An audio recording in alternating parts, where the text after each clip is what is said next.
Estamos aqui no segundo dia, depois do dia exaustivo que foi ontem, foi até a noite, como vocês puderam acompanhar aí. Hoje eu diria que é um dia meio privado, onde os donos das cafeterias e os participantes vão trazer assuntos para debater inovações no mercado. Então acompanha aí as cenas, que hoje vai rolar muita coisa boa aqui, que pode ser que em breve você vai aproveitar desse papo aqui indiretamente.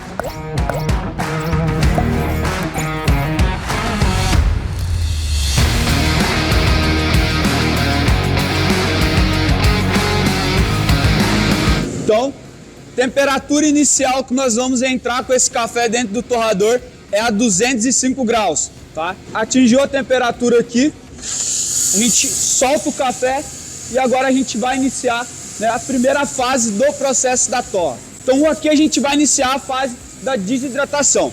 O café ele chega dentro da torrefação com um percentual de umidade, que é entre 11% a 12% de umidade. Então a primeira fase que a gente precisa fazer tirar esse percentual de umidade que o café tem.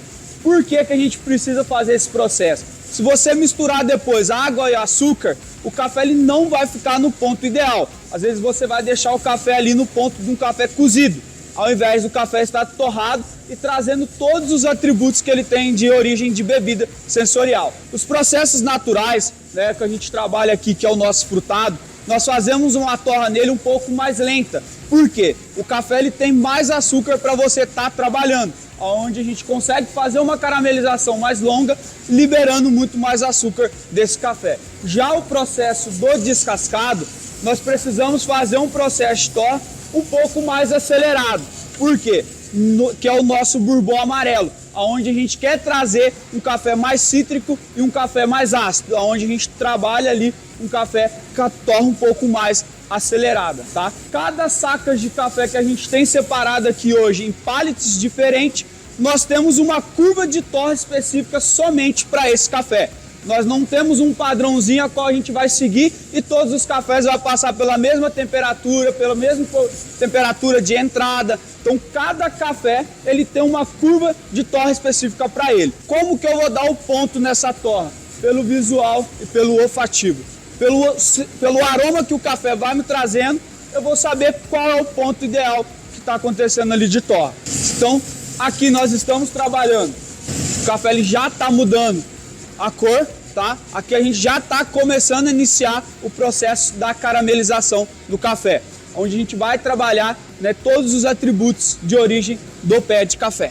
Na caramelização é onde a gente faz a mágica acontecer, porque não existe você pegar um café ruim e fazer ele bom, mas existe você pegar um café bom e você fazer ele extremamente ruim, se você não entender o que esse café tem, né? Porque antes de tudo esse café chegar também dentro da torrefação, ele vai passar por uma mesa de prova, onde eles vão aprovar esse café, se ele tem as nossas bebidas sensoriais, que vai lá nas nossas fitas, para ver se a gente aprova. Aprovou esse café, aí sim esse café vem para dentro da torrefação. Chegando aqui a gente vai conferir esse café.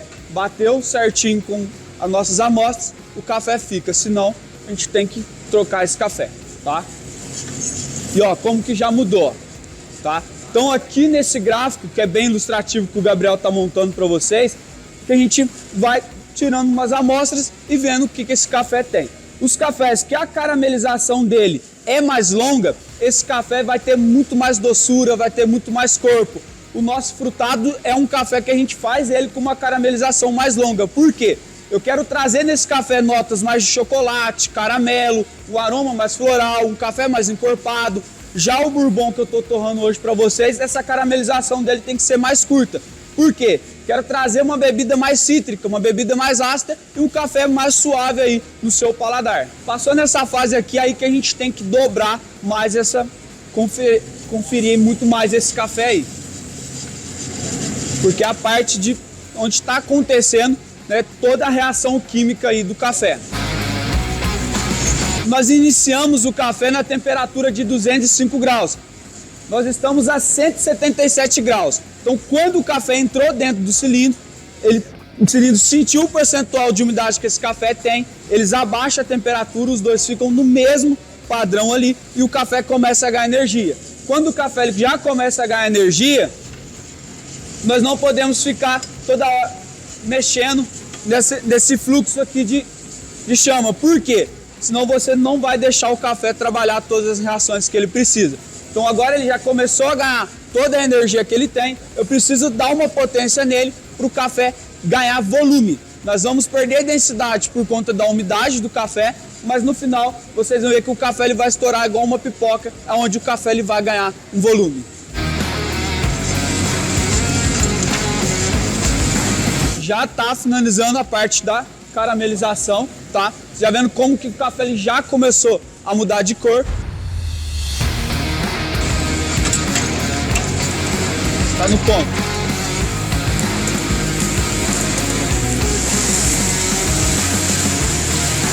Então vocês verem a uniformidade que todos os grãozinhos de café saem, tá? O café ele precisa ficar aqui agora no resfriador, né, em torno de 5 a 6 minutos. Nesse processo de 5 a 6 minutos o café já tem que estar no padrão totalmente frio, tá? Por quê? Porque senão ele vai continuar esse processo de torra ainda. Então ele fica aqui rotativo, embaixo tem um exaustor sugando o calor do café, soltando uma massa fria, para o café não perder o ponto da cor da torra. Depois que ele sai daqui, o café está pronto para o processo de invase. Dentro da sala de produção, esse café ele vai passar por um processo de catação, tá? Então alguns grãozinhos que são mínimos, mas às vezes aparecem, que são os grãozinhos quakes, que são os grãozinhos que não têm doçura. Nós vamos fazer uma catação desse café manualmente dentro da sala. Depois o café está pronto para o processo de invase, para ir para os pacotinhos e chegarem lá na cafeteria de vocês aí. Agora está aberto para vocês tirarem suas dúvidas, perguntas que vocês quiserem aí. O que eu não souber, o Gabriel fala. Benze ou a mão esquerda, como é que é? O que faz? Passou do ponto, tem que desconta do salário e é descartado. Ele, lembrando, ontem fizeram uma compra de um tal de Laurina aí que só tem 30 quilos. Se errar, torce isso aí, ó. Quer saber disso aí? Não joga pro meu lado, não.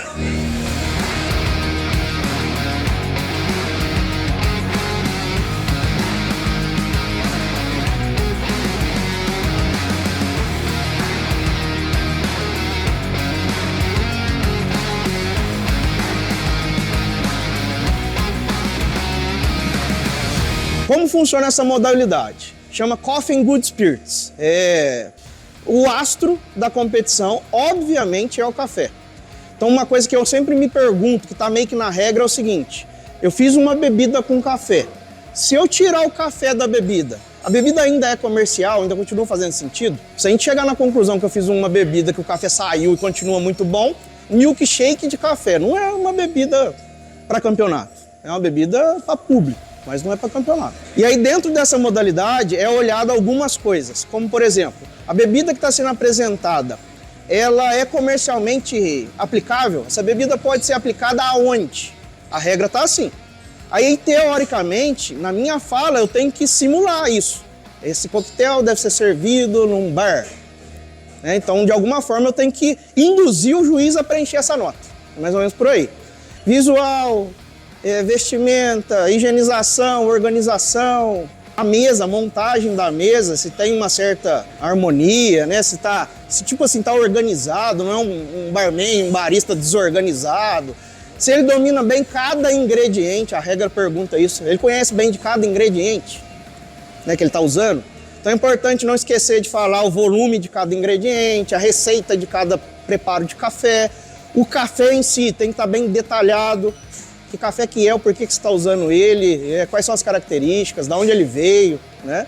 Por que a gente treina tanto? Porque tem tempo, né? Então eu tenho 10 minutos para concluir a minha apresentação. Cada 1 segundo que passa é menos 1 ponto. Pelo histórico de todas as competições, seja a nível nacional ou mundial, o ponto determina quem ganha e quem perde. O último campeonato mundial de barista, o primeiro para o segundo colocado foi uma diferença de meio ponto.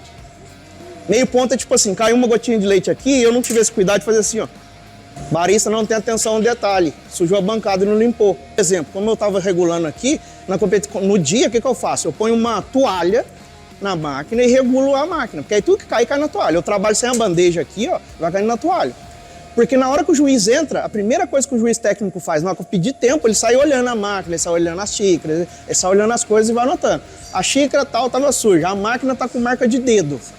A máquina tá com marca de dedo, não sei o que tava... E aí, o que eu costumo dizer nas competições é o seguinte, você entra campeão. Ao decorrer da competição, você vai perdendo ponto, mas você entrou com um ponto máximo. E aí você vai perdendo ao decorrer da competição. Então, 1, 2, 3, tempo!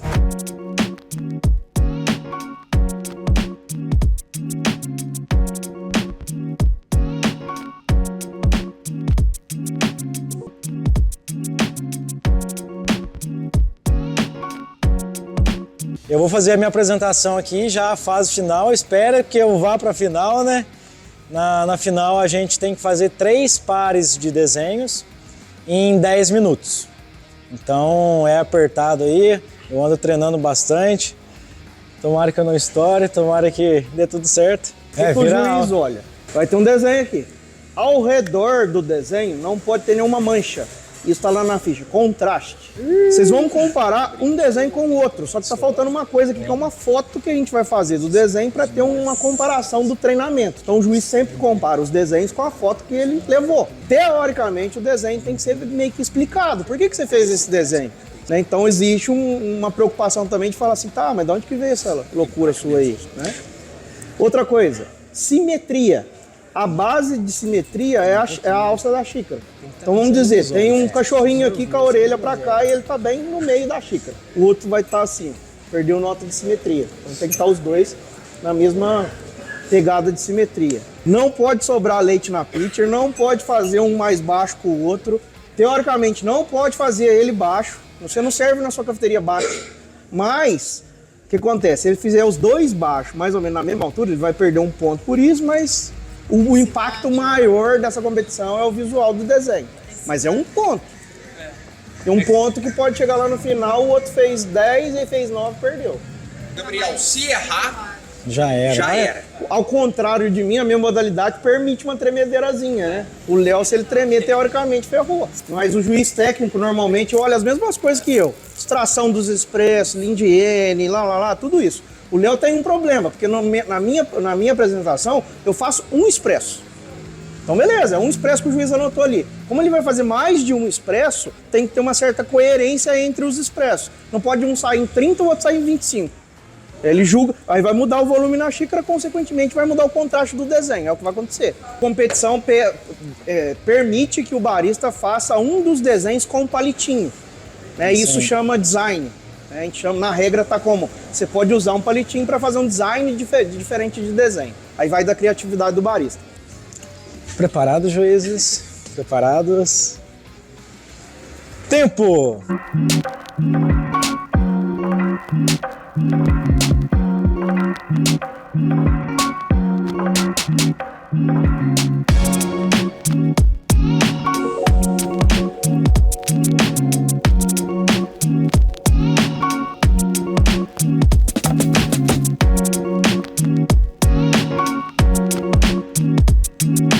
Continua no próximo vídeo. Até um outro dia.